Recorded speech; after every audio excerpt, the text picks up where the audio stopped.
UKLO 1 year masters. No IELTS required up to 5 years visa. High visa success rate. కలియుగాని యొక్క వయస్సు అంటే age is 4,32,000 years, 4,32,000 సంవత్సరములు. అందులో 5,000 సంవత్సరాలు మాత్రమే అయింది ఇప్పటికీ. అయితే మీరు అడిగినట్టుగా కొన్ని సందర్భాలలో మనం చూస్తాం కర్ణుడు కొన్ని అస్త్రములు ప్రయోగించినప్పుడు, ఇప్పుడు యుద్ధము అని అంటే పోటాపోటీగా ఉంటుందండి. మీరు సినిమాలలో చూసారనుకోండి, ఒక సమయంలో హీరో ఓడిపోతున్నట్టుగా అనిపిస్తుంది. దాని తర్వాత ఇలా లేవంగానే 20 మంది పడిపోతారు, అప్పుడు హీరో విలన్ని డిఫీట్ చేస్తారు, అంతే కదండి. ఫస్ట్ వెళ్ళి ఒకసారి హీరో వేసేసాడు అనుకోండి, దాంట్లో సీన్లో ఏమి థ్రిల్లింగ్ ఉంటుంది, అవునా కదా మీరు చెప్పండి. కాబట్టి మహాభారత యుద్ధంలో పాప అప్పుడప్పుడు అర్జునుడు ఒక అడుగు వెనకాలకి వెళ్ళినట్టుగా అనిపిస్తుంది అన్నమాట. అంటే అండి ఎక్కడ కృష్ణుడు ఉంటాడు అక్కడ అపజయం ఎలా ఉంటుంది?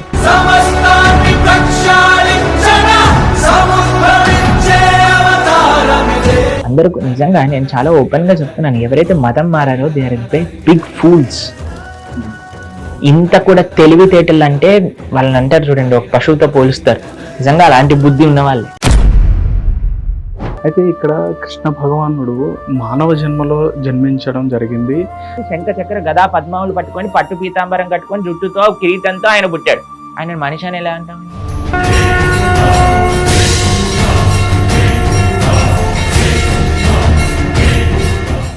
హాయ్ హలో నమస్తే, వెల్కమ్ టు హిట్ టీవీ. నేను మీషా. రైట్, ఈరోజు మన స్టూడియోకి ఒక ప్రత్యేకమైన అతిథి రావడం జరిగింది. ఆయన ఎవరో కాదండి, మన ప్రణానంద ప్రభుజీ గారు ఈరోజు మన స్టూడియోకి రావడం జరిగింది. అయితే చాలా అంటే చాలా సందేహాలు అనేవి ఉన్నాయి మనకి. అంతేకాకుండా వాటిపైన పూర్తి విషయాలను అయితే మనం తెలుసుకునే ప్రయత్నం అయితే చేయడానికి నేను ఒక చిన్న ప్రయత్నం చేస్తున్నాను. గురుగారు నమస్కారం అండి. హరే కృష్ణ గురుగారు. స్వామి, యాక్చువల్గా చాలా అడగాలి మిమ్మల్ని, చాలా ప్రశ్నలన్నీ కూడా అలా తిరుగుతూ ఉంటాయి స్వామి. యాక్చువల్గా మీరు ప్రతి చోట కూడా అడిగిన సమాధానానికి మీరు మీ ద్వారా సందేహాలన్నీ తీర్చడం జరుగుతున్నాయి వాటికి సంబంధించి. అయితే మాకుగా ముఖ్యంగా ఉన్న సందేహాలు ఏంటంటే స్వామి, మనం దేవుణ్ణి ఎందుకు ప్రార్థించాలి?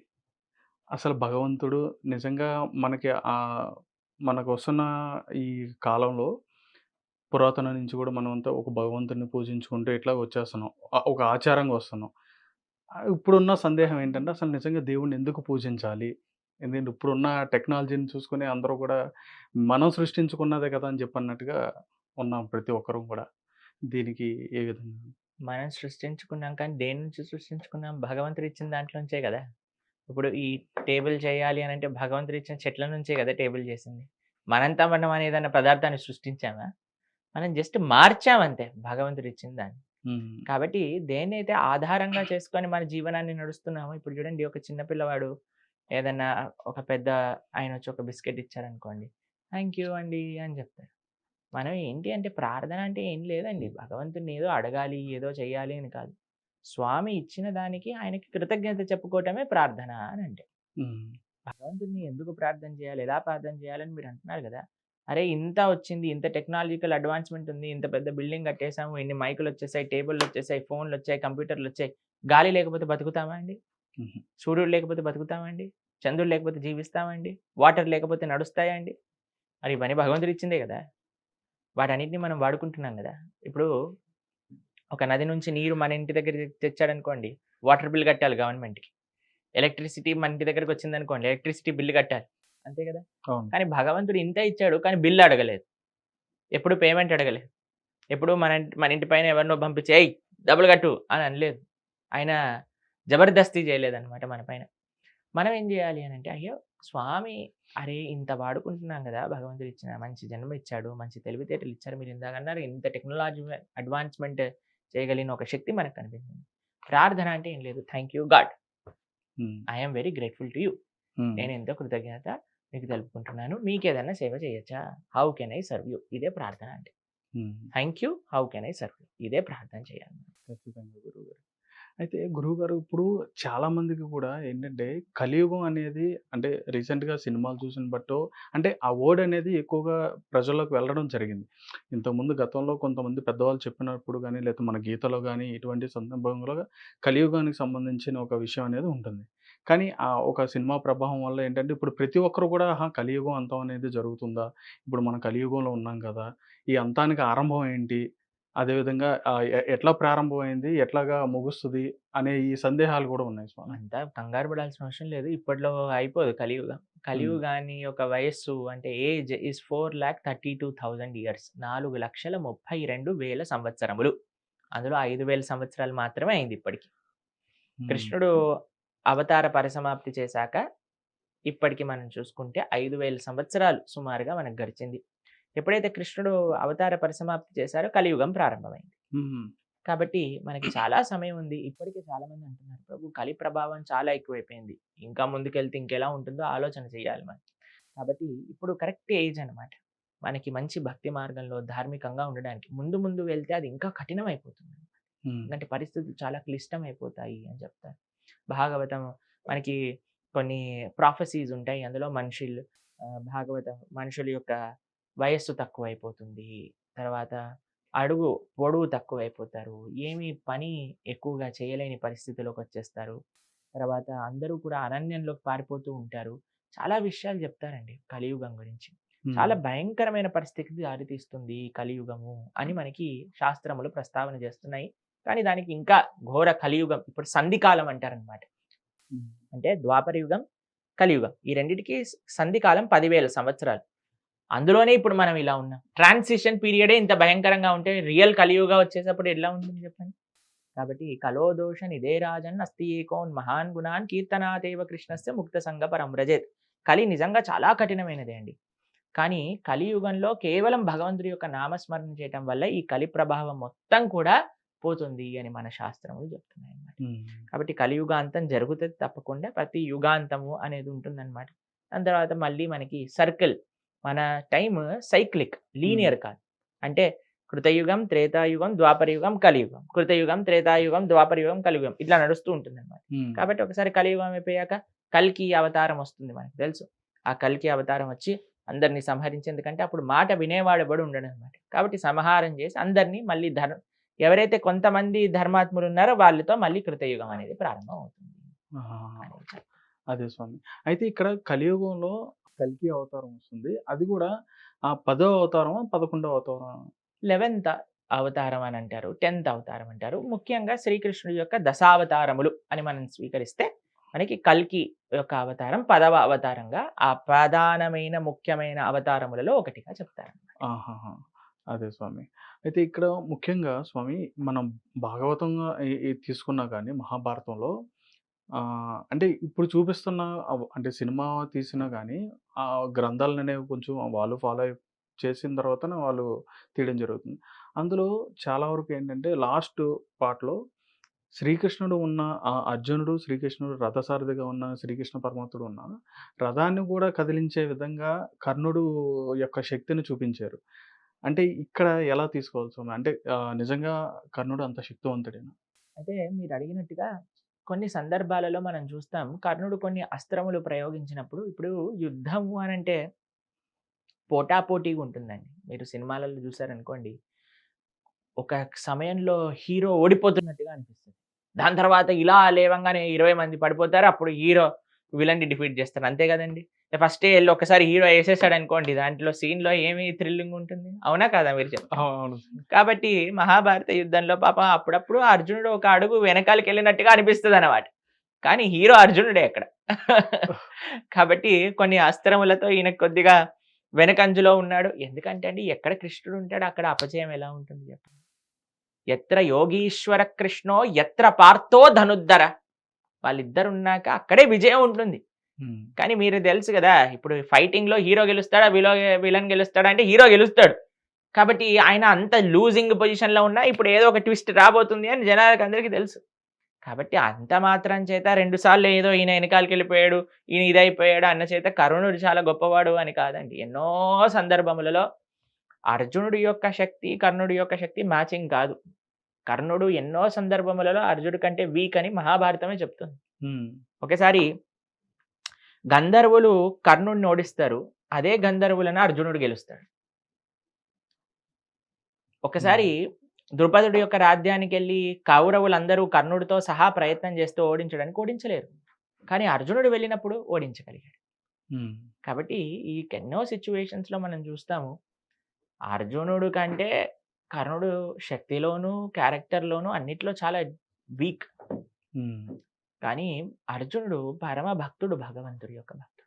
కాబట్టి ఆయనకి ఎటువంటి చిన్ని ఆపదలు కూడా కలగకుండా కృష్ణుడు సంరక్షించాడు. మనం ఎవరి వైపు తీసుకోవాలి అంటే, ఎక్కడైతే ధర్మం ఉందో, ఎక్కడైతే భగవానుడు ఉన్నాడో. కానీ ఈ ప్రపంచంలో సినిమా ఎంత ప్రభావం చేసిందంటే అండి, శాస్త్రంలో ఉండే చెప్పిన విషయాలను కూడా నమ్మడానికి రెడీగా లేరు జనాలు ఇప్పుడు. కర్ణుడే గొప్పవాడు అంటే మరి దానికి ఏం చేయాలి? కృష్ణుడు అర్జునుడి వైపు ఉన్నా, మీరు కర్ణుడి వైపు ఉన్నా అంటే ఎలాంటి ప్రవృత్తి అనంటే కౌరవ ప్రవృత్తి పెరిగిపోయింది ఇప్పుడు. అంటే హ్మ్. అసుర ప్రవృత్తి పెరిగిపోయింది. శాస్త్రుల పట్ల, గురువుల పట్ల, దైవం పట్ల నమ్మకం లేదు. కృష్ణుడు అర్జునుడు యొక్క రథ సారిథ్యం చేయడానికి సిద్ధమైనా సరే, మాకు ఈయనే గొప్ప, మాకు ఈయనే ఇష్టం అని ప్రయత్నం చేస్తున్నారనమాట. కాబట్టి సినిమాలు తీసుకునేవారు కూడా చాలా జాగ్రత్తగా పరిశీలన చేసి, పెద్దల్ని సంప్రదించి, శాస్త్రంలో ఉన్న విషయాలు చూపించేటట్టుగా ప్రయత్నం చేయాలి. అలా చేస్తే సినిమా నడవదు అని వాళ్ళు అనుకుంటారు కాబట్టి కొద్దిగా మసాలా యాడ్ చేయాలి కదండీ! దాంతో సమాజానికి ఎంతో నష్టం ఉన్నది. అందుకే మేము చెప్తాం, సీరియల్‌లు చూసి నేర్చుకోకండి. రాధాకృష్ణుల గురించి సీరియల్‌లో చూడొద్దు. రాధాకృష్ణుల గురించి శ్రవణం చేయండి. భాగవతం వినండి. మేము ప్రణవానంద దాస్ అనే మా ఛానల్‌లో భాగవతం, భగవద్గీత చెప్పామనమాట. అది విన్నప్పుడు మనకి కృష్ణుడు ఏంటి, నిజంగా అర్జునుడు ఏంటి, మహాభారతం కూడా చెప్పాం. అసలు ఎవరు ఎలాంటి శాస్త్రం ఏం చెప్తే అసలు కర్ణ, అర్జున మీకెలా తెలిసింది? మహాభారతం చదివితేనే కదా తెలిసింది. మరి మహాభారతంలో ఉన్న పూర్తి విషయాలు అర్థం చేసుకోండి. కరెక్ట్‌గా శాస్త్రం చెప్పిన విషయంగా ఆలోచించండి. యం శాస్త్ర విధిన్నశ్చర్య వర్తతే కామకారకాః నస సిద్ధిం అవాప్నోతి న సుఖం న పరాంగతిం అని కృష్ణుడు భగవద్గీతలో చెప్పారు. ఎవరైతే శాస్త్రాన్ని వదిలేసి, ఇప్పుడు చాలామంది నాకు శాస్త్రం అవసరం లేదు అని రిజెక్ట్ చేస్తున్నారు. కానీ ఎవరైతే శాస్త్రాన్ని వదిలేస్తారో అటువంటి వారికి సిద్ధి పొందలేరు. ఈ లోకంలో, పరలోకంలో సుఖం ఉండదు అని మనకి శాస్త్రములు చెప్తున్నాయి. కాబట్టి మీకు అర్జునుడు, కర్ణుడు తెలుసు అనంటే ఏటి వల్ల తెలుసు అంటే భారతం వల్ల తెలుసు అంటే, ఆ భారతం చదవండి, భారతం వినండి, అప్పుడు అర్థం చేసుకోండి ఎవరి క్యారెక్టర్ ఎలాంటిది, ఎవరు గొప్ప, ఎవరు తక్కువ అనే విషయాలన్నీ గోచరం. అంతే స్వామి. అయితే ఇక్కడ ముఖ్యంగా మీరు చెప్పినట్టుగానే మనం భగవంతుడిని పూజించుకునే విధానంలో ఒక హిందూ ధర్మంలో అనేక రకాలుగా పూజిస్తూ ఉంటారు. ఒక్కొక్క ప్రాంతానికి సంబంధించి ఒక్కొక్క విధంగా. ఇప్పుడు నార్త్ సైడ్ వచ్చేటప్పటికి కృష్ణ భగవాన్ గాని, వినాయకుడు అని గాని వీళ్ళందరూ ఒక విధమైన పూజా కార్యక్రమాలు జరుపుతారు. మన సైడ్ ఇటువైపు సౌత్ సైడ్ వచ్చేటప్పటికి ఒక రకమైన విధానం ఉంటుంది. అయితే ఈ విధానాన్ని చాలామంది కూడా తప్పుగా మాట్లాడడం కూడా జరుగుతుంది. అంటే విగ్రహారాధన చేయడం అనేది తప్పు. ఈ మత ప్రచారం చేస్తున్నారు అని చెప్పన్నట్టుగా కూడా మాట్లాడడం కూడా జరుగుతుంది. దానిపైన మీ ఉద్దేశం? విగ్రహారాధన ఎందుకు తప్పు అవుతుందండి? చెప్పండి, మీకెందుకు విగ్రహారాధన తప్పు అనిపిస్తుంది? కొంతమంది మతాలకి పాపం విగ్రహారాధన వల్ల వచ్చే ప్రాబ్లమ్ ఏంటో మాకు తెలీదు. హ్మ్. భగవంతుడి యొక్క అన్నిటికంటే most special, most merciful, most magnanimous అవతారమే విగ్రహ రూపంలో. ఎంత హ్మ్. కృపుంటే అండి ఆ స్వామి అంత యాక్సెసిబుల్ అవుతారు. మీరు చూడండి, ఒక లీడర్ ఎవరైతే ప్రజల్లో ఉండాలి అని అనుకుంటాం, అంతే కదండి. ఎక్కడో ఒక దగ్గర వెళ్ళి సీట్ పైన కూర్చున్నాడు అనుకోండి, ఆయన వాళ్ళు ప్రజలు అనుకుంటారు, అయ్యా మాకు ఒక ఒక మేము ఒక ఎలక్షన్‌లో ఈ పార్టీ ఎందుకు లూజ్ అయింది అని ఒక అనాలిసిస్ వింటున్నాం అనమాట టీవీ ఛానల్‌లో. అయితే వాళ్ళు చెప్తున్నారు, వీళ్ళు ప్రజల్లోకి వెళ్ళలేదు. ప్రాంతాలు ఏదైతే కామన్ మ్యాన్‌కి వాళ్ళు రిలేటబుల్ అవ్వలేదు. అందుకోసం ఓడిపోయారు అని ఒక పార్టీకి సంబంధించిన విశ్లేషణ, ఓడిపోయిన చేస్తారు గదా! ఓడిపోయినప్పుడు అవును. అందులో విన్నా. మన పరమాత్మ, మన స్వామి ఎంత యాక్సెసిబుల్ అంటే ప్రతి ఒక్కళ్ళ దగ్గర, ప్రతి ఒక్కళ్ళ ఇంట్లో, ప్రతి ఒక్కళ్ళ చేతిలో విగ్రహ రూపంలో యాక్సెసిబుల్ ఫార్మ్‌లోకొచ్చారు. హ్మ్. దాంట్లో ఏంది కష్టమండి? అసలు నాకు అర్థం కాదు. ఎంత కృప, ఎంత ఎంత ఆనందించాలి ఆ స్వామి యొక్క స్వరూపాన్ని చూసి. చాలా మందికి ఏమనిపిస్తుందంటే, అరే ఇదొక రాయి కదా! రాయిని విగ్రహం ఎలా అంటున్నారు? రాయే అండి. కానీ రాయిలో మనం ప్రతిష్ఠ చేస్తాం. దాన్ని ప్రాణప్రతిష్ఠ అని అంటాం మనం. ఆలయంలో మీరు చూసారనుకోండి, అవును. భగవంతుడి యొక్క మూర్తి లోపల ఉండే ఆ మెటీరియల్ ఎలిమెంట్స్, ఆ భౌతికమైన గుణాలన్నిటిని సంహారం చేస్తారనమాట. అంటే తీసేస్తారు. ఆధ్యాత్మికమైన ఆ భగవంతుడి యొక్క శక్తిని ప్రవేశపెడతారు. యజ్ఞ రూపంలో, నామ రూపంలో, మంత్ర రూపంలో, యంత్ర రూపంలో ప్రవేశపెడితే ఆ స్వామి అప్పుడు అక్కడ వచ్చి ఆసీనులయ్యి ఆ విగ్రహం రూపంలో మనకి దర్శనమిస్తారు కాబట్టి మనం ఆరాధన చేస్తాం. ఒకళ్ళు వీడియో చూస్తున్నా, అందులో అంటున్నాడు, "న తస్య ప్రతిమ అస్తి" అనుంది మీ శాస్త్రంలో. మీ దేవుడికి ఎటువంటి బొమ్మ, ప్రతిమ, ఏమంటారు విగ్రహం, ఇమేజ్ అలాంటివి ఏమీ లేవు. ఫస్ట్ ఈయన కనీసం సంస్కృతమైనా నేర్చుకోవాలి, తెలుగులో మాట్లాడటమైనా ఆపేయాలి. సంస్కృత పదానికి తీసుకెళ్ళి తెలుగు అర్థాన్ని జోడిస్తున్నాడు. ప్రతిమ అంటే తెలుగు ప్రతిమ కాదు. ప్రతిమ అని అంటే సాటి లేని వాడు. నతస్య ప్రతిమ అస్తి అంటే ఈయనకి సాటి లేని వాడు ఇంకొకడు లేడు అని. దాన్ని తీసుకొచ్చి ఒక సెంటెన్స్ నతస్య సంస్కృతం ప్రతిమ తెలుగు మళ్ళీ అస్తి మళ్ళీ సంస్కృతం. ఇలా చేస్తే ఎలా అండి? కాబట్టి ఇలాంటి చెప్పుడు తప్పుడు మాటలలో వినేవాడు నిజంగా బుద్ధి లేనివాడు అవుతాడు. కాబట్టి మనం మన శాస్త్రంలో ఏం తెలుసుకున్నారో వేరే వాడి దగ్గర నుంచి వినకండి. వేరే మతానికి చెందిన వాడి దగ్గర నుంచి ఇప్పుడు మీ ఇంట్లో ఏదన్నా ప్లంబింగ్ పని అయిందనుకోండి, పోలీస్ వాడికి ఫోన్ చేస్తామండి మనం. ప్లంబర్‌కి చేస్తాం. అంతే కదండీ! ఎవరికి ఏ పనొచ్చో వాడిని ఆశ్రయించాలి. నీ శాస్త్రం గురించి వేరే మతస్థుల దగ్గర నుంచి ఎందుకు వినాలి నువ్వు? నీ శాస్త్రం గురించి మీ శాస్త్రాన్ని అధ్యయనం చేసిన భక్తుల దగ్గర నుంచి నువ్వు, సాధువుల దగ్గర నుంచి నువ్వు, లేదా నువ్వు చదువుకోవటం రాదా ఓపెన్ చేసి చదువు. అప్పుడు హిందువులలో ఒక జాగరూకం వస్తుంది. వాళ్ళప్పుడు తెలుస్తుంది వేరే వాళ్ళు చెప్పే చెప్పుడు మాటలు వినకుండా మన ధర్మం ఏంటో మనకు తెలుస్తుంది. కాబట్టి ఎంత మత ప్రచారం అంటే అందరూ వాళ్ళ వాళ్ళ స్థానములలో బాగుండాలి. సర్వే జన సుఖినో భవంతు అనుకునే మన ధర్మం అండి సనాతన ధర్మంలో. ఎవరితో మనకేం పోటీ లేదు, ఎవరితో మనకేమీ ఇబ్బంది లేదు. ఎప్పటి వరకు వాడు మన ఇంటి పైన దాడి చేయనంత వరకు. అంతే కదండి! మనం ఎప్పటికీ ఇలానే శాంతియుత ధర్మంగా ఉన్నాం. కానీ కొన్ని మతములు ఏం చేస్తున్నాయంటే మన ధర్మాన్ని చిన్నాభిన్నం చేయడానికి ప్రయత్నం చేస్తున్నాయి. అంతేకాకుండా దేశాన్ని, సమాజాన్ని, వ్యక్తులని మొత్తం కూడా చిన్నాభిన్నం చేసే ప్రయత్నం చేస్తున్నాయి. అది కుదరదు. అది ఎటువంటి విధంగా మనం ఒప్పుకోము. మీరు ధార్మికంగా ఉండండి. 10 మందిని ధార్మికంగా ఉండనివ్వండి. దాంట్లో దేర్ ఇస్ నో ప్రాబ్లమ్. కానీ తప్పుడు మాధ్యమాలు మన దేవీ దేవతలను క్రిటిసైజ్ చేయటము, నాటకాలు వేయించటము, జనాల్ని మబ్బపెట్టి వాళ్ళని సంస్కృతి నుంచి, సాంప్రదాయం నుంచి, సమాజం నుంచి దూరం చేయటము, దేశాన్ని విభజించాలి అనే ఒక కుతంత్రములతో బయటికి రావటం ఇవి నాట్ యాక్సెప్టబుల్ ఎట్ ఆల్. ఈ ఈ ధోరణ ఎంత తీవ్ర స్థాయిలో ఉందంటే గురూజీ, మతాన్ని కూడా మార్చుకొని వాళ్ళు అందులో కన్వర్ట్ అయ్యి, అంటే అంతకు ముందు వరకు కూడా వీళ్ళంతా కూడా ఈ సాంప్రదాయ పద్ధతిలో ఈ విధంగానే దేవుళ్ళని పూజించేవారు. కానీ సడన్‌గా అనుకోకుండా వీళ్ళు వెంటనే మతాన్ని మార్చి కానీ వీళ్ళు మతాన్ని మార్చే వాళ్ళు మీరు చూసారనుకోండి చాలా మటుకు ఇంటెలిజెంట్, ఎడ్యుకేటెడ్ పీపుల్ కాదండి. అందరూ నిజంగా నేను చాలా ఓపెన్‌గా చెప్తున్నాను. ఎవరైతే మతం మారారో దే ఆర్ బిగ్ ఫూల్స్. ఇంత కూడా తెలివితేటలు అంటే వాళ్ళని అంటారు చూడండి, ఒక పశువుతో పోలుస్తారు. నిజంగా అలాంటి బుద్ధి ఉన్న వాళ్ళే. ఎందుకంటే మనిషి అయ్యాడు అనుకోండి ఆలోచన ఉంటుంది. వాడు చేసే నాటకం ఏంటి, వాడు చేసే మాయ ఏంటి, వాడు చేసే ఆ మతలబ్ ఏంటి, వాడు మాట్లాడే మాటలు ఏంటి అని అర్థం చేసుకోవచ్చు. మనిషి బుర్ర ఉంటే. రోగాలు నయం చేసేస్తుంటారు. నీళ్లు పోస్తాను, ఖర్చిపిస్తాను, ఇది చేస్తాను, అది చేస్తానంటే జనాలందరూ ఎలా వాడు వీల్ చైర్‌లో కూర్చుంటాడు. వీల్ చైర్‌లో నుంచి లేపించేస్తాడు. అదే నిజంగా వీల్ చైర్‌లో ఉండేవాడిని బాగా చేస్తే వాళ్ళ మత పెద్ద పాపం అక్కడ ఇటలీలో ఉన్నాడు. ఆయనని బాగా చేయమని ఫస్ట్. ఆయనకేమో పాపం ఆయనను రమ్మనాలి. ఒక ఫ్లైట్ ఏసుకొని ఇక్కడ మన ఆంధ్రాకొస్తే ఆయనను బాగా వెళ్తాడు.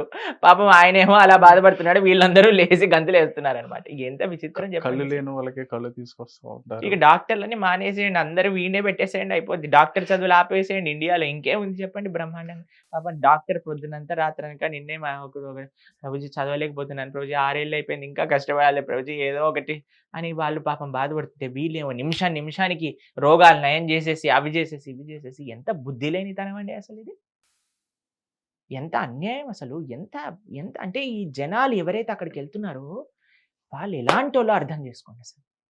అంటే మనకి టీవీలో చూపిస్తేనే అంత అసహ్యం వేస్తుంది. వాళ్ళంత కాన్ఫిడెంట్‌గా దాన్ని టీవీలో ప్రొజెక్ట్ చేసుకుంటున్నారంటే అసలు మీరు ఆలోచన చేయండి ఒకసారి. అలా కళ్ళొచ్చేస్తాయా?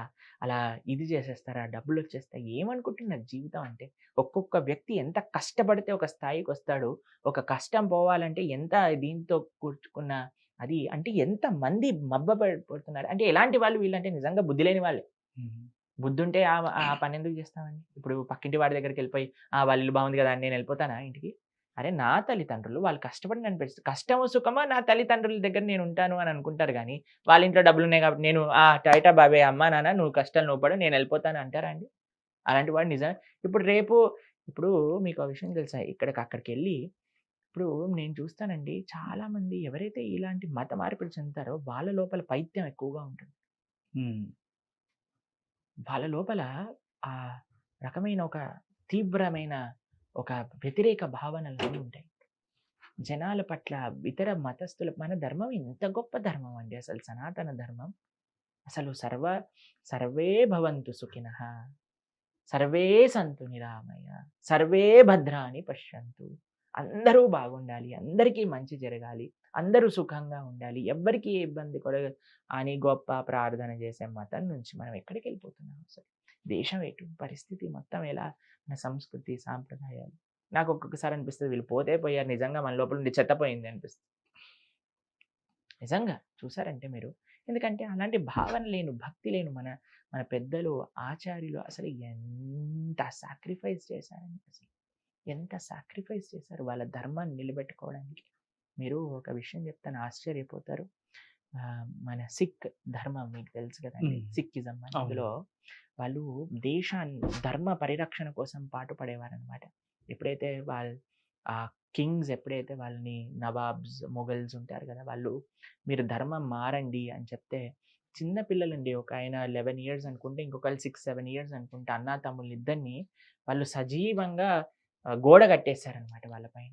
అప్పుడు పాపం ఈయన ఏడుస్తున్నారు, పెద్ద ఆయన ఏడుస్తూ ఉంటే ఈయన అనుకున్నాడు, అయ్యో చూసావా బాధపడుతున్నాడు, చనిపోతున్నాడని. అయితే ఏమైంది ఆపమంటావా అంటే, ఏం లేదు, జస్ట్ ఒకటే బాధ ఏంటంటే, నా ముందు నా తమ్ముడు ఫస్ట్ చనిపోతున్నాడని చూసి బాధ, నాకు ఇంకేం బాధ లేదు, ధర్మం కోసం నేను ప్రాణాలు ఇవ్వడానికైనా రెడీగా ఉన్నాను అనే ఒక స్థాయి కలిగిన దేశం నుంచి, ఒక వేరే ఎదుటి వ్యక్తి నా పైన చెయ్యి వేయకూడదు అని లక్షలాది కోట్లాది మంది స్త్రీలు జోహర్ అనే ఒక పెద్ద మంట పెట్టుకొని దాంట్లో ఆర్పణ చేసుకున్న ధర్మం నుంచి మనం ఇప్పుడు ఎవడేం చెప్పినా సరే పద వెళ్ళిపోదాం, నా మతము, నా సంస్కృతి, నా సాంప్రదాయం, నా కట్టుబాట్లు అన్నీ వదిలేసి నేను వెళ్ళిపోతా అనే స్థితికి దిగజారాను. బొట్టు, కాటుకలు, గాజులు, పూలు, అవన్నీ డీటెయిల్స్ లేండి. కానీ ఫస్ట్ ఆ భావన ఎంత అంటే, మేమైతే కాంప్రిహెండ్ చేయలేమండి. మాకు తెలుసుకుంది మా ధర్మం చెప్పేది, మారోకి రాకోబి జో ఇచ్చా తోహార్. భగవంతుడికి తెలిసి ఏది మంచో ఆయన మనకి మంచిగా చేస్తాడు. నీకు కష్టం అనిపించవచ్చు. ఇప్పుడు ఒక చిన్న పిల్లవాడికి చాక్లెట్ ఇష్టం అండి, చాక్లెట్ తింటున్నాడు, అమ్మ తీసేస్తుంది చేతిలో నుంచి. అంత మాత్రం చేత అమ్మ మనకి శత్రువు కాదండి. ఒకసారి అమ్మ చెంప మీద కొట్టినా కొట్టచ్చు, ఒరేయ్ అల్లరి చేయకరా, ప్రేమతో చేస్తుంది. కాబట్టి కష్టం వస్తుంది, నాకు ఇక్కడ నాకు కష్టాలు వచ్చాయి కాబట్టి నేను మానేసా, అక్కడ నాకు కష్టాలు తీరిపోతాయి అని వెళ్ళిపోతా. మేమైతే ఆ ఆలోచన మాకు ఇప్పటికీ అర్థం కాదు, మేము ఎప్పటికీ అర్థం చేసుకోలేము. మాకు భగవంతుడు తండ్రి, ఆ స్వామి ఏం చేసినా సరే మాకు మంచి చేస్తారు అనే భావన మాకు పూర్తి విశ్వాసం ఉంది. ఆ భగవంతుడిని మా జీవితంలో అనుభవించగలుగుతున్నాం కాబట్టి మాకు ఇలాంటి ఐడియాస్ అనేవి మాకు పట్టవన్నమాట. అదే స్వామి. అయితే నా సందేహం ఏంటంటే గురూజీ, అసలు నిజంగా మనం మనిషి ఏ విధంగా అయితే మనం ఇలా జన్మించామో, అసలు దీనికి అసలంటూ ఒక రహస్యం అనేది ఉంది. అసలు ఈ మనిషి పుట్టడానికి గల కారణాలు కూడా ఉన్నాయని చెప్పని అంటారు కానీ, అవి ఎవరు కూడా అదాతో బ్రహ్మ జిజ్ఞాస అంటే, ఆహార నిద్రా భయమైతునం చ సామాన్య ఏతత్ పశుభిర్నరాణాం ధర్మో హి తేషాం అధికో విశేషో ధర్మస్య హీనః పశుభిర్ సమానం. ఇప్పుడు ఆహార నిద్ర భయమైతునం చ, ఆహారం తినటం, ఆహార నిద్ర పడుకోవటం, భయ అంటే కొట్లాడటం, మైథునం చ అంటే పిల్లలు కంటం. ఇది పశువులు కూడా చేసే పని, అవునా కాదండి? పశువులు ఇంకా వేరేది ఏదైనా పని చేస్తుందండి? ఇక్కడికి వచ్చి ఏమైనా ఇంటర్వ్యూలు చూసారా మీరు ఎప్పుడైనా? లేదు. వాళ్ళు కేవలం చేసేది 4 విషయాలు: ఆహార నిద్ర భయం మైథునం చ. మనిషి కూడా వీటి కోసమే జీవితాన్ని కేటాయించారనుకోండి, ఆహార నిద్ర భయం మైథునం చ. వాడికంటే ఫూలిష్ ఫెలో ఇంకోడు ఉండడు. మరి మనిషికి ఇంకా జంతువుకి ఏంటి డిఫరెన్స్ అయ్యా? మనిషి జన్మ ఎందుకు ఎత్తింది అని అంటే, బ్రహ్మ జిజ్ఞాస, భగవంతుడు అంటే ఎవరు తెలుసుకోవటం. భగవంతుడు యొక్క విశేషం, భగవంతుని ఎలా పొందాలి, అసలు నాకు ఈ జన్మ ఎందుకు వచ్చింది? ధర్మాన్ని ఆచరించడానికి వచ్చింది. ధర్మో హి తేషాం అధికో విశేషో ధర్మేణ హీనః పశుభిర్ సమానం. ధర్మాన్ని ఆచరించక పశువుతో సమానం. కాబట్టి మానవ జన్మ వచ్చింది ఒకటే ఒక కారణం కోసం, ధర్మాన్ని అనుష్ఠించి భగవంతుని చేరుకోవడానికి. అయితే గురూజీ, విశ్వాన్ని సృష్టించిన ఈ సృష్టికర్త ఎవరైతే ఉంటారో, ఇవన్నీ కూడా మనం చదువుకుంటున్నాం. అంటే మనకు తెలిసినంత వరకు సనాతన ధర్మంలో కానీ, లేదంటే వాళ్ళ ఇతర గ్రంథాల్లో వాళ్ళు చదువుకున్నవి చూసుకున్నా, మెయిన్‌గా అతి పురాతనమైనది భగవద్గీత. మన సనాతన ధర్మం నుంచి ఉన్నది. కానీ ఈ విశ్వాన్ని సృష్టించింది మేమే అని చెప్పని కొంతమంది మాట్లాడతారు. మా దేవుడు అని చెప్పని కొంతమంది మాట్లాడతారు. కానీ దీని గురించి ఇందులోంచే తీసుకొని వాళ్ళ గ్రంథాలు తయారు చేసుకున్నారని చెప్పని ఎందుకని ఒప్పుకోరు? భగవద్గీత 5,000 సంవత్సరంలండి. కానీ దానికంటే అపౌరుషేయమైన వేద సంస్కృతి మన దగ్గర ఎప్పటినుంచో ఉంది. వేదములు ఈ రోజు, ఆ రోజు అని చెప్పలేము. ఎన్నప్పటి నుంచో వేదములు ఉన్నాయి. హ్మ్. మనకి జ్ఞానం ఇచ్చిందే వేదములు. వేదము, సంస్కృతము వీటి నుంచే జ్ఞానము అనేది వచ్చినాయి. ఏ లాంగ్వేజ్ చూసినా సరే అది సంస్కృతం నుంచే వచ్చింది. Mother of all the languages అని అంటారు. కాబట్టి జ్ఞానం అనేది ఎక్కడైనా ఉంటే అది సనాతన ధర్మం నుంచే ఉంది. ఎవరు తీసుకున్నా సనాతన ధర్మం నుంచే వాళ్ళ వెర్షన్స్ తీసుకున్నారు. కాబట్టి పరిపూర్ణ జ్ఞానం, మనం లౌకికమైన జ్ఞానం గురించి మాట్లాడమండి. సనాతన ధర్మంలో పారలౌకిక జ్ఞానం గురించి మాట్లాడతాం. మన సనాతన ధర్మంలో మాట్లాడుకునే విషయాలు ఎలా ఉంటాయంటే అండి, పిహెచ్డి లెవెల్‌లో ఉంటాయి. మిగతా అంటే మేము చూసినంత వరకైతే ఏబీసీడీలు అంటే మనం పిహెచ్డి గురించి మాట్లాడతాం. అంత డిఫరెన్స్ ఉన్నది మన యొక్క పరిణితిలో. మనం ధర్మాన్ని, జీవితాన్ని చూసే ఒక రకమైన దృష్టిలో.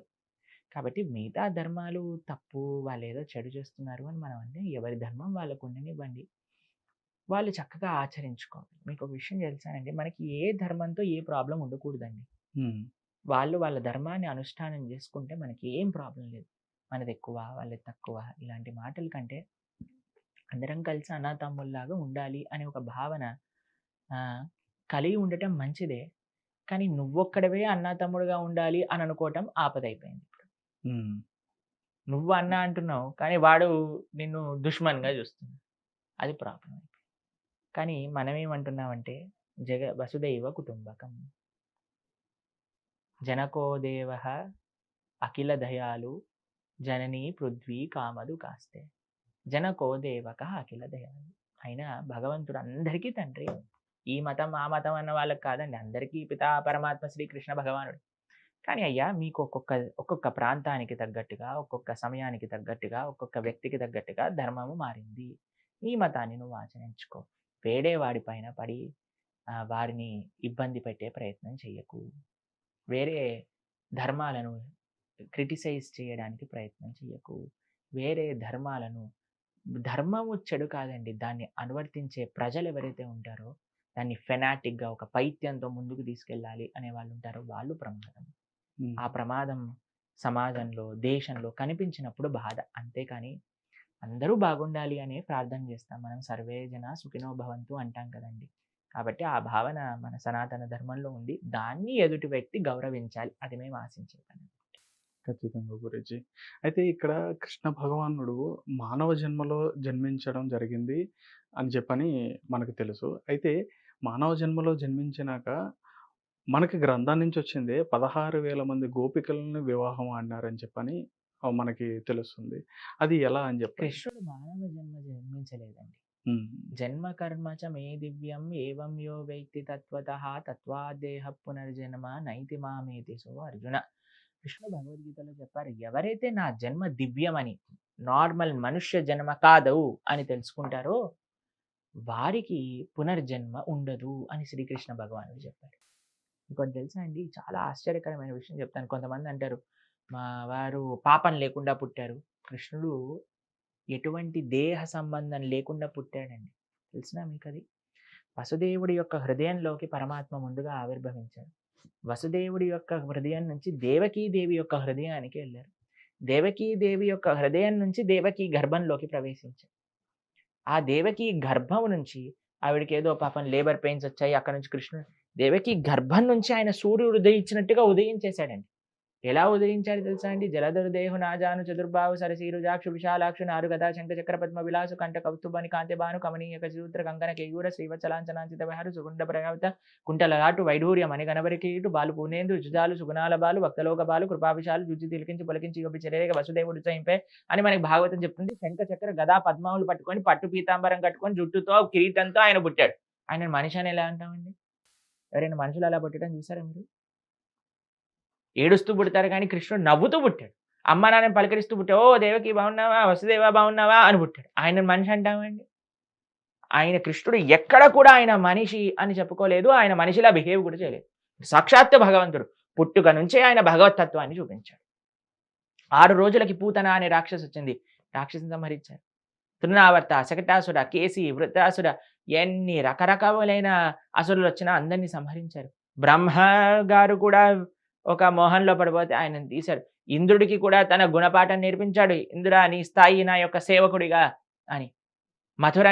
మథురకెళ్లారు. కంస సంహారం చేశారు. ద్వారకని స్థాపించారు. 16,108 మంది భార్యలను వివాహం చేసుకున్నారు. 16,108 స్వరూపములతో. ఒకటే కృష్ణుడు 16,000 మందిని వివాహం చేసుకోలేదండి. 16,100 మందిని 16,100 స్వరూపములతో ఒక్కొక్కరిని పర్సనల్ గా వివాహం చేసుకున్నాడు. మనిషి చేసుకోగలుగుతాడా అలా? మీరు 2 అవ్వగలుగుతారా? నేను 2 అవ్వగలుగుతానా? ఆయన 2 అవ్వగలుగుతారా మీరు? కాబట్టి మనిషి ఎలా అయ్యాడండి? సాక్షాత్తుగా భగవంతుడు శ్రీకృష్ణ పరమాత్మ.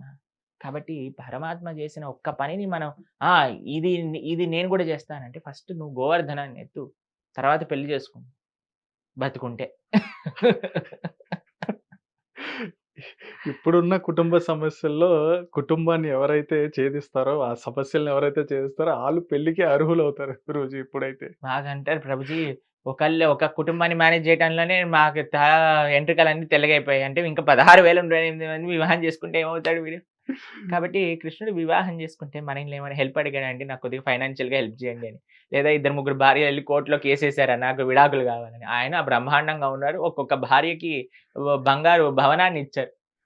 కాబట్టి ఆయన భగవంతుడు అని ప్రతి ఒక్క లీలలో నిరూపణ చేసినప్పుడు ఆయన ఎందుకు అలా చేశాడు, ఈయన ఎందుకు ఇలా చేశాడు అని జనాలు క్వశ్చన్స్ ఏం చేస్తాం. అదే స్వామి. అయితే భగవంతుడు ఇప్పుడు ఈ శ్రీకృష్ణ పరమాత్ముని యొక్క వాళ్ళ కుటుంబ ఆ జర్నీలో చివరికి భరతుడు వచ్చిన తర్వాతన మన భారతదేశానికి ఈ భారతదేశానికి భరతుడు అని ఎందుకు పేరు వచ్చింది అని అంటే, ఋషభదేవుడు అనే ఒక మహారాజు గారు ఉన్నారు. ఆయనకి 100 మంది పుత్రులు అనమాట. అందులో భరత మహారాజు గారు భాగవతంలో మనకి ఆ వృత్తాంతం వస్తుంది. ఆయన ఈ భారత వర్షాన్ని దాని ముందు అజనాభ వర్షము అని పిలిచేవారు మన దేశాన్ని. కానీ ఆయన ఎంత బాగా పరిపాలన చేశారు అనంటే ఆయన పేరు పైన ఆ భరత మహారాజు గారి వెనకాల భారతదేశము వచ్చి భారత వర్షము అని పిలవటం ప్రారంభం జరిగిందనమాట. ఈ భరతుడు ఋషభదేవుడు అనే ఒక రాజుగారి యొక్క కుమారుడైన భరత మహారాజు గారు అనమాట.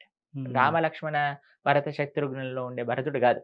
ఈయన ఋషభదేవుడి యొక్క కుమారుడైన భరతుడు. ఇంతకు ముందు అజనాభ వర్షము అని అనేవారు. ఆయన పరిపాలన చేశాక భారత వర్షము అని పేరు వచ్చింది అనమాట. అదే గురుగారు. అంటే చాలా మంది ఇప్పటికీ కూడా చాలా మంది ఇదే అనుకుంటున్నారు. రామాయణం నుంచి వచ్చిన భరతుడు యొక్క వంశం వల్ల దీనికి భారతదేశం అని చెప్పని పేరు వచ్చిందని చెప్పని. ఋషభదేవుడి యొక్క కుమారుడైన భరతుడి నుంచి వచ్చింది. అదే గురుగారు. అయితే నాకు ఎప్పటి నుంచో చాలా ఒక సందేహం ఉంది గురుగారు. ప్రతి దాంట్లో కూడా అంటే ప్రతి ధర్మంలో కూడా ఇప్పుడు మన ఈ సనాతన ధర్మంలో భగవద్గీతని ఏ విధంగా అయితే మనం ప్రార్థించుకుని పూజించుకుని మనం ఆ గ్రంథాన్ని మనం చదువుతాం, అదేవిధంగా ఇతర మతస్థులకు వాళ్ళకి సంబంధించిన గ్రంథాలనేవి వాళ్ళు కూడా పూజించుకోవడం ప్రత్యేకంగా మనకు తెలుసు. కానీ సనాతన ధర్మాన్ని ఫాలో అవుతున్న వాళ్ళు, హిందువులుగా ఉన్నవాళ్ళు కూడా చాలా వరకు కూడా ప్రతి ఒక్కరి ఇంట్లో కూడా భగవద్గీత అనేది కనిపించదు. వాళ్ళ మతస్థుల్లో, ఇతర మతస్థుల్లో ప్రతి ఒక్కరూ వాళ్ళకి సంబంధించిన ఒక బైబిల్‌ని వాళ్ళు ప్రతి ఇంట్లో వాళ్ళు ఫాలో అవుతారు. అది చదువుతారు. డైలీ ఒక వాక్యం అనేది చదువుకుని వాళ్ళు అంటే వాళ్ళ డైలీ రీత్యా చదువుకుంటారు. ఖురాన్ చదువుతుంటారు డైలీ. రెగ్యులర్‌గా ఒక టైం పెట్టుకుని వాళ్ళు ఖురాన్ చదువుతారు. భగవద్గీత ఎందుకు చదవలేకపోతున్నారు? మీరు చెప్పండి ఎందుకు చదవట్లేదంటారు? అదే మేము చెప్తున్నా. ప్రతి ఒక్కళ్ళు చక్కగా భగవద్గీత చదివితే మనం ఇన్ని డిస్కషన్లు అవసరం లేదు, ఇన్ని ఇంటర్వ్యూలు అవసరం లేదు. అందరికీ వాళ్ళకి వాళ్ళ ఇంటి ముందు వాళ్ళ ముందు తెలుస్తుంది ధర్మం అంటే ఏంటి, నేను ఏం చేయాలి, ఏం చేయకూడదు. అందరూ సుఖంగా ఉంటారు. అరే ఎందుకు చదవట్లేదు? అదే నా ప్రశ్న. ఎందుకు చదవట్లేదు మీరు భగవద్గీత? ఎందుకు చదవట్లేదు మీరు రామాయణము? ఎందుకు చదవట్లేదు మీరు భాగవతము? ఎందుకు కనీసం చదివిన వాళ్ళు చెప్తుంటే ఎందుకు వినట్లేదు? అంతే కదా మన ప్రాబ్లం అంతా. ఎవరైతే తమ ధర్మాన్ని తెలుసుకుంటారో ఎటువంటి హాని ఉండదండి. ధర్మాన్ని తెలుసుకోలేకపోవటమే మనకొచ్చిన ప్రాబ్లం. అన్నిటికంటే ముందు శ్రవణం, కీర్తనం, విష్ణు స్మరణం, పాద సేవనం, అర్చనం, వందనం, దాస్యం, సాఖ్యమాత్మ నివేదనం. మొట్టమొదటి అడిగి ఏంటంటే శ్రవణం, భగవంతుడి గురించి వినుట. ఎవరైతే భాగవతం వింటారో, ఎవరైతే భగవద్గీత వింటారో, ఎవరైతే మహాభారతం వింటారో, ఎవరైతే రామాయణం వింటారో వారికి ధర్మం అంటే ఏంటో తెలుస్తుంది. కాబట్టి అందుకే మేము ప్రాధేయపడుతున్నాం. ప్రతి ఒక్క హిందువు కనీసం రోజుకి 10 నిమిషాలైనా గీత చదవండి, భాగవతం చదవండి, రామాయణం చదవండి. పిల్లలకి చెప్పండి. మీరు అనుష్ఠానించండి. పిల్లలకి చెప్పండి. అదే మేము ప్రార్థన చేస్తాం. అందరికీ ఇంత దూరం వచ్చి మాట్లాడుతున్నాం. మా ఆరోగ్యం బాలేదు నిజంగా. మా గొంతు రావట్లేదు. అవును అయినా గురుగారు. సరే మేము ప్రయత్నం ఎందుకు చేస్తున్నామంటే, ఎవరో ఒకళ్ళైనా సరే ఈ ప్రోగ్రామ్ చూసి గీత, భాగవతాలు విన్నా, చదివినా మా జీవితం సార్థకం అవుతుంది అని ప్రయత్నం చేస్తాం. కనీసం భగవద్గీత ఇంట్లో ఉంటే కనీసం చూసి 10 రోజుల తర్వాత, 15 రోజులు, కొన్ని రోజుల ఎప్పుడో తర్వాతైనా అదే చూస్తారని. భగవద్గీత వితరణ చేస్తుంటే మీరెందుకు రోడ్ల పైన భగవద్గీత వితరణ చేస్తారంటారు? అయ్యా! నీకేం ప్రాబ్లమ్ వచ్చింది? నువ్వెలానో ధర్మ పరిరక్షణ చేయట్లేదు. మనం చేస్తున్నా సరే ఆక్షేపిస్తూ ఉంటారు జనాలు. కాబట్టి గీత ఉంచుకోవాలి. కబోర్డ్‌లో కాదు ఉంచాల్సింది. ఎక్కడైతే చదివే ప్రదేశం ఉందో అక్కడ ఉండాలి. మీరు చదవకపోయినా ఎవరో ఒకళ్ళు చదివినా వారు మన యొక్క ట్రాన్స్‌ఫర్మేషన్ అనేది తప్పకుండా పొందుతారు గీత వల్ల. అదే గురూజీ. అయితే ఇక్కడ ముఖ్యంగా చాలా వరకు గూడా మీరు చెప్పినట్టుగా భగవద్గీత గూడా ఆచరణ చేస్తూ గూడా చాలా వరకు కుటుంబాల్లో వాళ్ళ సమస్యలను కూడా పరిష్కరించుకోలేని విధంగా తయారైపోయి రకరకాలైన సమస్యలతో విడిపోవడం గూడా జరుగుతుంది. చాలామంది వాళ్ళ వివాహ బంధాలే కానీ ఇటువంటివి గూడా చాలా విడిపోవడం జరుగుతుంది. ఇంట్లో చూస్తే పూజలు, పునస్కారాలు ఇవన్నీ మంచిగానే చేస్తారు. భగవద్గీత ఉంటది, చదువుకుంటారు. వాటిని ఫాలో అవుతారు. కానీ సమాజంలో ఉన్న ఈ నెగెటివ్ ఎనర్జీ వల్ల ఆ విధంగా జరుగుతుందా? ఫాలో లేదంటే అయ్యేవాడు ఎప్పుడూ ఇలాంటి పనులు చేయడండి. హ్మ్.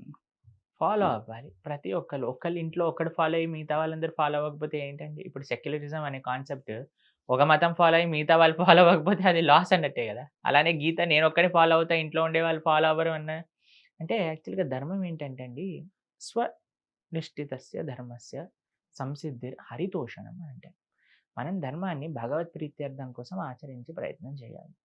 కాబట్టి యాక్చువల్‌గా మన ధర్మం వర్ధిల్లాలి అనంటే ఒక పెద్ద ఈకో సిస్టమ్ కావాలి మనకి. మన ఎడ్యుకేషన్ సిస్టమ్ నుంచి, పేరెంట్స్ నుంచి, టీచర్స్ నుంచి, మీడియా నుంచి, ఫిల్మ్స్ నుంచి అన్నిట్లో నుంచి ఒక ధర్మ ప్రేరేపణ అనేది చేసినప్పుడే మనం మారగలుగుతాం. ఇప్పుడు చూడండి నేనొక్కడినే గొంతు చించుకునేటట్టు అరిచి మిగతా వాళ్ళందరూ దాన్ని పాడు చేసే ఇప్పుడు చూడండి ఈ ఇంటర్వ్యూకొచ్చిన సమయంలో ఒక ఒక రియాలిటీ షో ఏదన్నా కొట్లాడుకునే ఇంట్లో పెట్టుకొని కొట్లాడుకునే వాళ్ళొచ్చారనుకోండి. ఈ షో చూస్తారా? ఆ షో చూస్తారా? అదే ఆ షో అంతే గదండీ! కాబట్టి ఒకళ్ళ ప్రయత్నం ఎలా ఉండాలి? అందరూ కలిసి ప్రయత్నం చేసినప్పుడు అంతే అందరూ కలిసి ఆలోచించినప్పుడు అరే! ఈ గొప్ప భారతదేశాన్ని మనం ఇంకా అరే! ఈ యూత్ ఇంత శక్తి కలిగిన ఈ ప్రజల్ని మనం ఎందుకు ఒక నెగెటివ్ వేలో ఇన్‌ఫ్లూయెన్స్ చేయటం? వాళ్ళ టైం ఎందుకు వేస్ట్ చేయటం? వాళ్ళని ప్రోత్సహిద్దాం. ఏదో ఒక జీవితంలో ఏదో ఒకటి చెయ్యాలి, సాధించాలి, దేశానికి, ధర్మానికి, సమాజానికి సేవ చేయాలి. మాకైతే 24 గంటలు మాకైతే కొన్నిసార్లు నిద్రలోంచి కూడా మేలుకొచ్చేస్తుందనమాట. అరే! ఇది చేస్తే బావుంటుంది గదా! అది చేస్తే బావుంటుంది గదా! ఇలా చేస్తే బావుంటుంది గదా! ఎందుకంటే ఆ తపన మాకెప్పుడు కలుగుతుంది. అరే! ఈ ఇప్పుడు ఈ మొత్తం ఇల్లు, చదువు, ఉద్యోగం, సంసారం అన్నీ వదిలేసింది ఏదో సేవ చేయడానికి కదా! కాబట్టి ఇలా చెయ్యి, అలా చెయ్యి అని నా మనసెప్పుడు నన్ను ఇన్‌స్ట్రక్ట్ చేస్తుంటుందనమాట. ఇది చేస్తే సమాజానికి బాగా జరుగుతుందేమో, ఇది చేస్తే బాగా జరుగుతుందేమో. నాకనుకుంటా అరే! మనందరం కానీ ఇలా ఆలోచించగలిగి అందరూ ఒక దగ్గరికి వస్తే ఎంత చేంజ్ చేయగలుగుతాం మనము. కాబట్టి అందరం కలిసామనుకోండి ఇంకా బాగా ఒక మార్పు అనేది తేవగలుగుతాం. మరి చాలా ముఖ్యం ఏంటంటే అందరూ కలిసి రావటం, అందరూ కలిసి మంచి ప్రయత్నం అనేది చేయడం అనేది చాలా ముఖ్యం. గురువుగారు ఇక్కడ అంటే ఈ ఈ ఆలోచన అనేది రావడానికి మీరు ఏ విధంగా అయితే ముందుకు వస్తున్నారో, అంటే దీనికి ముందు ఏ విధంగా ఉండేది మీరు? మాకు చిన్నప్పటి నుంచి అలా ఉండేది. భగవంతుడి దయ వల్ల. చిన్నప్పటి నుంచి ఆధ్యాత్మిక భావనలో మేము ఉండేవాళ్ళం. అది స్వామి యొక్క కృప అని చెప్పాలి. మా ఆచార్యులు, గురువుల యొక్క కృప అని చెప్పాలి. ఆ స్వామి అలా రక్షిస్తూ వచ్చాడు నా సంకల్పాన్ని. కాబట్టి ఆయన రక్షిస్తూ వచ్చాడు కాబట్టి ఆ సంకల్పాన్ని ఆయన సేవగా వాడుకుంటున్నాం అన్నమాట. సనాతన ధర్మాన్ని మనం ప్రత్యేకంగా మనం చూపించుకోవడానికి హిందూ దేవాలయాలనేవి చాలా పెద్ద పీట అనేది వ్యవహరించడం జరుగుతది. అందులో భాగంగా ఇస్కాన్ టెంపుల్సే గాని, మీరిందాక చెప్పారు ప్రతి ఒక్కరు గూడా నేర్చుకోవాలి, భగవద్గీత చదవాలి అని చెప్పాను. చాలా కుటుంబాలు, చాలా ఫ్యామిలీస్ ఏంటంటే వాళ్ళకి తల్లిదండ్రులకి తెలీదు చెప్పాలి పిల్లలకని చెప్పని తెలియనోళ్ళుంటారు. కొంతమంది పిల్లలు నేర్చుకోవాలనుకుంటారు గానీ వాళ్ళకి తెలీదు. అటువంటి వాళ్ళు చాలామంది కూడా ఇస్కాన్ టెంపుల్‌కి రావడం అనేది మేము గూడా గమనించాం. అంటే ఇంత ప్రత్యేకమైన పెద్ద పీట ఉన్న చోట చాలా అంటే చాలా ఈ దేవస్థానాల్లో గానీ, లేతే ఈ దేవాలయాల్లో గానీ, ఇక్కడ చాలా అంటే చాలా అరాచకాలనేవి జరుగుతా ఉంటాయి. అంటే డబ్బులు పెడితేనే గానీ ఏది దక్కదు అన్నట్టుగా స్వామివారి అనుగ్రహం గూడా దక్కదు అన్న విధంగా తయారైపోయింది ఇప్పుడున్న పరిస్థితిలో. దీన్ని ఎలా ప్రక్షాళన చేయాలి? డబ్బులు లేకుంటే అంతే కదండీ! డబ్బులు లేకుండా ఏం జరుగుతుందా? ఒక ఆలయం వల్ల ఒక వెంకటేశ్వర స్వామి గుడి తీసుకోండి. లక్షల మందికి అన్నదానం ఎలా చేస్తుందండి? పైనుంచి ఏమైనా ఊడిపడతాయా? బియ్యము, పప్పులు అన్నీ తయారైపోతాయా కిచెన్ లోపల? కాదు కదండీ! నీ మరి ఒక మూవీకెళ్ళి ఒక రూ. 300 టికెట్ పెట్టుకొని, ఒక రూ. 150 పాప్‌కార్న్ తింటూ పెట్టడానికి అప్పుడేమో ఒక రూ. 100 కూల్ డ్రింక్ తాగి, మిగతా ఎక్స్‌ట్రా ఐటెమ్స్ అన్నిటికి ఖర్చు పెట్టడానికొచ్చినప్పుడు ఏం లేని నొప్పి, భగవంతుడి దగ్గరకొచ్చి ఒక రూ. 300 సేవకివ్వాలి అంటే ఎందుకొస్తుందండి మనకి? చెప్పండి. మీరే చెప్పండి. ఇంక ఎక్కడా డబ్బులు ఖర్చు పెట్టుకోవడానికి వెనకాడని మనము, ఒక హోటల్ వాడి దగ్గరికెళ్తే వాడు అడిగినంత బిల్లు కట్టాలా? లేదా మనం బార్గెయిన్ చేస్తామా అక్కడ? కరెక్ట్. తినే తిండికి నేనెందుకండి డబ్బులు కట్టాలి అని అంటామా అక్కడ? నోరు మూసుకొని వాడు రూ. 1000 అంటే 1000, 2000 అంటే 2000, 10,000 అంటే 10,000 కట్టి బయటికి రావాలి. అవును. అంతే కదండీ! అరే ఒక భగవంతుడి యొక్క వ్యవస్థ దగ్గర స్వామి యొక్క సేవ, సమాజం యొక్క సేవ, 10 మందికి మంచి చేస్తున్నప్పుడు అక్కడ ఎందుకు మీరు డబ్బులు ఇవ్వడానికి రెడీగా ఉండరు? అసలు డబ్బులు పెట్టవలసిన అవసరం లేదండి. ఇంతకుముందు రాజుగారు ప్రజలందరూ కూడా తమ సొత్తుని మొత్తం కూడా భగవంతుడి యొక్క సేవ కోసం వినియోగించారు కాబట్టి అప్పుడు టికెట్ సిస్టమ్ లేకుండింది. ఇప్పుడు జనాలు భగవంతుడికి ఇవ్వాలంటే ఏడుస్తున్నారు గదా! కొన్ని మతాలు తప్పకుండా ఇవ్వాలి. లేకపోతే నువ్వు నరకానికెళ్ళిపోతావు అని అంటారు. కానీ అలాంటివి మనం ఏం చేయాలండి. దశంభాగం. ఏమంటారో మాకు తెలీదు. కానీ అంటారట. అవి మేము విన్నాము. అదే. చూసాం గూడా కొంతమంది మాకు ప్రత్యక్షంగా మాతోటి పంచుకున్నారు. ఆహా! వాళ్ళ జీవితాల్లో ఎలా వాళ్ళకి ఇబ్బంది కలిగింది. వాళ్ళని ఎలా పీడించారు డబ్బులివ్వమని అని మేము విన్నాం. ప్రత్యక్షంగా మాతోటి పంచుకున్నారు. హ్మ్. కాబట్టి మాకు ఈ విషయం గురించి తెలుసు. అయితే నేను చెప్పేదేంటి అంటే ఆలయం భగవంతుడికి ఇవ్వడానికి ఏడవకండి.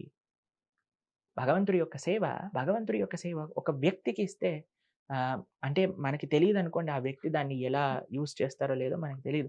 కానీ ఆలయం యొక్క సేవ ఇప్పుడు వెంకటేశ్వర స్వామి గుడి ఉందనుకోండి ఎన్ని లక్షల మందికి సేవ జరుగుతుంది. ఎన్ని సేవ జరుగుతుంది. ఎంత హాస్పిటల్‌లు కడుతున్నారు. కాబట్టి ఆలయ వ్యవస్థ ఒక పండితుడికి, ఆలయ నిర్వాహకులకి ఇవ్వడానికి మనము we should not take a back. అంటే ఇంతే ఇవ్వాలి. అలాంటి మన ధర్మంలో ఏం లేదండి. నీకెంత ఆనందం ఇస్తే అంత ఇవ్వు. భగవంతుడి యొక్క సేవ. కానీ ఇవ్వడానికి ఏడవకు. ఇవ్వడానికి బాధపడకు. ఎందుకంటే డబ్బులు మీరన్నారు గదా! డబ్బులెందుకు కావాలి? దేనికి డబ్బులు లేవండి ఇప్పుడు చెప్పండి. కాబట్టి అందరూ స్వతహాగా మనం భగవంతుడి యొక్క సేవ చేసుకోవాలని సంకల్పం రావాలి. అప్పుడు ఇవేమి ఉండవండి. కానీ డబ్బులిచ్చిన వాడికే భగవంతుడి యొక్క కృప అనేది కాదండి. భగవంతుడి యొక్క కృప ఎవరికి కలగాలో వాళ్ళకి కనిపిస్తుంది. అంతేగాని వీఐపీ లైన్‌లో వచ్చిన వాడికి ఎక్కువ కృప ఉంటుంది. వెనకాల ఉన్న వాడికి తక్కువ కృప ఉంటుంది కాదండి. స్వామి సర్వాంతర్యామి, జగన్నాథుడు. అన్ని చోట్ల చూడగలుగుతాడాయన. అదే గురు. ఉడిపి క్షేత్రంలో ఒక భక్తుడు పాపం గుడి వెనకాలుంటే భగవంతుడే తిరిగిపోయాడు ఆ భక్తుడి కోసం. ఇప్పటికి కూడా మనం తిరిగిపోయి ఏదైతే ఆ కిటికీ నుంచి దర్శనం చేసుకున్నారో అదే కిటికీ నుంచి దర్శనం అవుతుంది. ఆలయం ఓ ఆ తలుపు నుంచి దర్శనం ఎవ్వరికి అవ్వదు. హ్మ్. స్వామి తన భక్తుడి కోసం ఇంతమంది ఉన్నా సరే తిరిగిపోయాడు తన భక్తుడి కోసం. అలా భగవంతుడు ఏమీ చూడండి వీడు ధనమా, వీడు ఇదా. స్వామికి భక్తి ముఖ్య. ఎక్కడ ధర్మం ఉంటుందో, ఎక్కడ భక్తి ఉంటుందో అక్కడ స్వామి చూస్తాడు. అది విశేషం. ఖచ్చితంగా గురు. అయితే మీ వరకు వచ్చుంటది ఈ విషయం గూడా. చూసే ఉంటారు. మీరు చెప్పినట్టుగా తిరుమల తిరుపతి దేవస్థానం ఎంతో చాలా ప్రత్యేకమైన స్థలం అది. అయితే అటువంటి చోట గూడా ప్రసాద విషయంలో అయితే మాత్రం వివాదం అనేది జరగడం జరిగింది. దానిపైన మీ అభిప్రాయం? జాగ్రత్తగా ఉండాలి. భక్తులు ఆలయాన్ని పరిరక్షణ చేస్తూ ఉండాలి. రాజకీయ నాయకులకు కూడా ఎవరికైతే ధర్మం పట్ల నిష్ట ఉన్నదో, ఇప్పుడు ఏది కావాలి అని అనుకుంటే అలాంటి వ్యక్తుల్ని అక్కడ కూర్చోబెట్టాలి. మనం రాజుగా ఒక ధర్మాత్ముని కూర్చోబెట్టామనుకోండి ధర్మాన్ని పరిరక్షిస్తాడు. భగవంతుడి యొక్క సేవ చేస్తాడు. కాబట్టి మనకుండే గవర్నమెంట్‌లో ఉండే వాళ్ళకి కూడా భగవంతుడి యొక్క పట్ల, నిష్ట పట్ల, సాంప్రదాయం పట్ల, సంస్కృతి పట్ల ఒక మక్కువ ఉండేవారిలాగా ఉండాలి. దేవాలయం యొక్క డబ్బులు దేవాలయం యొక్క సేవ కోసం ఉపయోగిస్తే బావుంటుంది. వాటిని తీసేసి గవర్నమెంట్ ఖర్చు పెట్టుకోకుండా భగవంతుడి యొక్క సేవ, భక్తుల యొక్క సేవ, సమాజం యొక్క సేవ కోసం ఉపయోగించేటట్టుగా ప్రయత్నం చేయాలి. అంత పెద్ద వ్యవస్థలో కూడా మనకి లోటుపాట్లు జరిగినాయి అనంటే మనం చూసుకోవచ్చు బయట ఇంకెన్ని జరుగుతున్నాయో. కాబట్టి మన హోటళ్ళలో తినే వాళ్ళకి ఇంకా అక్కడ ఇంకెలా ఉంటుందో చెప్పండి. వాడేం మిక్స్ చేస్తాడో మనకి ఇప్పుడు ఇంత పెద్ద వ్యవస్థ ఉన్న దగ్గరే ఇంత అభాండం ఒకవేళ జరుగుంటే ఇలా జరిగింది అని అనుకుంటే బయట మీరు తింటున్నారు గదా! విచ్చలవిడిగా ఆర్డర్‌లు చేసుకొని అవి ఇవి చేసుకొని దాంట్లో ఏముందో మీకెలా తెలుసు? కాబట్టి అందుకే ఆహార శుద్ధత్వము అని అంటారు. జాగ్రత్తగా మనం ఏదైతే సోర్స్ తెలియని చోట తినకూడదు. కాబట్టి జాగ్రత్తగా ఉండాలి.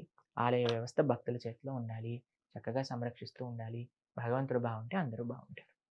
ఖచ్చితంగా గురుగారు. భగవంతుడి చెంతకి చేరాలంటే ముందుగా మనిషికి ఉండాల్సిన లక్షణాలు ఒక్కసారమ్మా? భగవంతుడి పట్ల విశ్వాసము, వినయము కలగాలి. శ్రద్ధావాన్ లభతే జ్ఞానం. శ్రద్ధ కావాలి మనకి. కలో దోష నిదే రాజన్ అస్తి ఏకోన్మహాన్ గుణాన్ కీర్తనాదేవ కృష్ణస్య ముక్త సంగ పరంవ్రజేత్. భగవంతుడి యొక్క నామాన్ని జపం చేయాలి. పెద్దల పట్ల గౌరవం ఉండాలి మనకి. అహంకారం విడిచిపెట్టాలి. చాలా గుణాలు ఉన్నాయండి. కామక్రోధ లోభ మోహ మదమాశ్చర్యములతో దూరంగా ఉండాలి. ఇవన్నీ చేయాలి అంటే సింపుల్ సొల్యూషన్ అండి. ఇవన్నీ తెలుసండి మాకు. చెడు అలవాట్ల నుంచి దూరంగా ఉండాలి. మంచి అలవాట్లు పెంపొందించుకోవాలి. ఇవన్నీ చెప్పేదే చెప్పాలి. కానీ ఎలా చేయాలి అని అంటే మనకి ఒక డిటర్మినేషన్ అని కావాలి. Discrimination, determination. ఏది మంచి ఏది చెడు తెలుసు. కానీ డిటర్మినేషన్ రావట్లేదు మనకి మంచి మార్గంలోకి వెళ్ళడానికి. ఆ మార్గంలో ముందుకెళ్ళాలి అని అంటే హరే కృష్ణ కృష్ణ కృష్ణ హరే హరే, హరే రామ రామ రామ హరే హరే. ఇది షోడశాక్షర నామ్నాం కలికల్మషనాశనం నాతర పరతరోపాయ సర్వ వేదేషు రుచ్యతి. చక్కగా భగవన్నామాన్ని చెప్పినప్పుడు మనకు ఆ శక్తి వస్తుంది. ఎలా అయితే ఫోన్కి ఛార్జింగ్ పెట్టినప్పుడు ఎలా అయితే పనిచేస్తుందో మనం కూడా భగవన్నామ స్మరణ అనే వాటితో శక్తిని పెంపొందించుకొని మనం కూడా ధర్మాన్ని ఆచరించవచ్చు. ఖచ్చితంగా స్వామి. జై శ్రీకృష్ణ స్వామి. జై శ్రీకృష్ణ.